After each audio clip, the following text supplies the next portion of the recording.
Welcome back. This is the second video featuring the city models of the Senate Department for Urban Development, Building and Housing, displayed in the atrium at Kölnischer Park. Today we focus on the plan model Central Area East Berlin, built at a 1:500 scale. During the GDR era, this model was exhibited in the former Berlin Information Center at the TV Tower, enhanced with sensor-controlled light effects and audio lectures. The buildings are composed of colored plastic components, carefully designed to display detailed facades. Now let's explore the historic city center of East Berlin during the GDR period. Here is the Brandenburg Gate, which marked the westernmost point of East Berlin. However, in the model, the border zone and the Berlin Wall are absent. Leading from the gate into the historic center is Unter den Linden, Berlin's prominent boulevard. A key landmark over there is the International Trade Center, built in the 1980s on Friedrichstrasse by a Japanese company. Just behind it lies Museum Island. These buildings here, situated near the border on Wilhelmstrasse, were also constructed in the 1980s.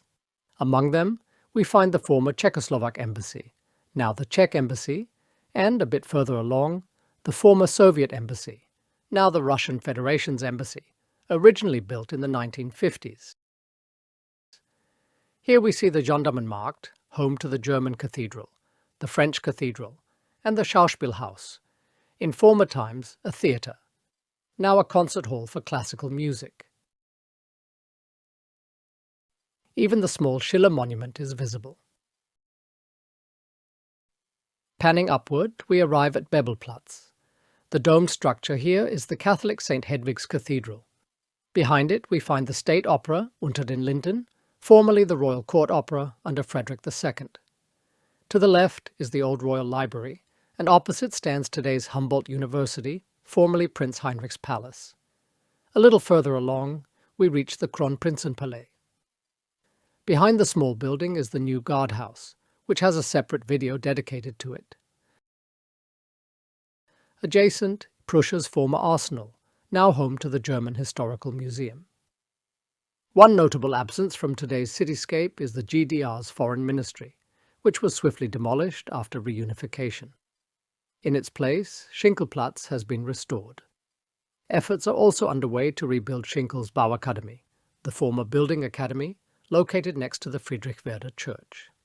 The model also features the Palace of the Republic, built between 1973 and 1976, which was demolished after German reunification and later replaced by the Humboldt Forum. Behind it stands the Berlin Cathedral, and Museum Island remains clearly visible. Moving towards St. Nicholas Church and the Nicholas Quarter, we see this historic district, reconstructed for Berlin's 750th anniversary, 1987. Behind the Red Town Hall stands St. Mary's Church, and of course the towering TV Tower is unmistakable. Over here we spot the Old Town Hall. We are inside the building with the marker next to the Märkisches Museum, Berlin's City Museum. This building over here looks slightly different today. In GDR times, it housed the Free German Trade Union Confederation. Now it serves as the Chinese embassy, located on the corner. The model also showcases the post-war developments in Berlin's city center. Starting from Strausberger Platz, we see the Grand Boulevard that was initially named Stalin-Allee, constructed in the 1950s. At the time, East and West Berlin were engaged in an architectural Cold War, each showcasing the supposed superiority of their political system through urban design. East Berlin architects were sent to Moscow to study the socialist approach to urban planning. Upon their return, they drafted an 18-point guideline. Based on these principles, the government center was designed, featuring a parade ground where the Berlin Palace once stood before being demolished in 1950. Broad avenues extended outward, and along Stalin-Allee, large prestigious residential buildings were constructed. After Stalin's death, the street was renamed Karl-Marx Avenue. Financially, however, the ambitious architectural plans proved unsustainable.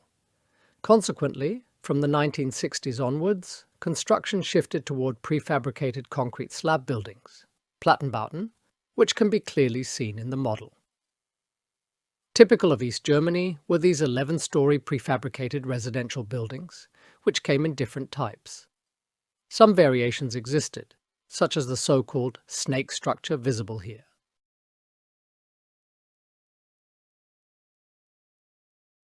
An interesting detail is the Lenin monument. If you've seen the film Goodbye Lenin, you might recall the dramatic scene where the Lenin sculpture is lifted by a helicopter. In reality, this was impossible due to its weight. Instead, in 1991, the statue was dismantled into individual pieces and buried in Köpenick. Eventually, it was rediscovered, reburied, and later transferred to the Spandau Citadel's lapidarium. A peculiar fact: Lenin's head is now displayed lying on its side. This is because it only has one ear. The whereabouts of the other remain unknown. Finally, here is another overview of the entire model. The next video will explore the Berlin model, which illustrates the extensive construction activities in downtown Berlin since 1990. Stay tuned for more insights into Berlin's evolving cityscape.